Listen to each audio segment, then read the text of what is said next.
কাটিয়া গো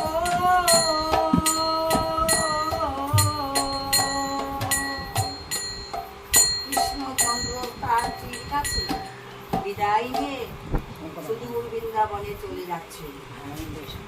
সারাটি রাত্রি জাগরণ, না খাওয়া, নিদ্রায় ঘুমন্ত, তার কিছু হয়নি, পাগলের বেশে চলে যাচ্ছে। কোথায় যাচ্ছে?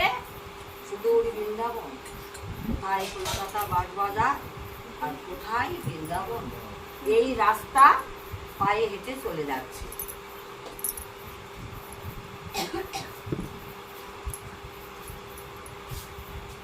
চলি রে আমারি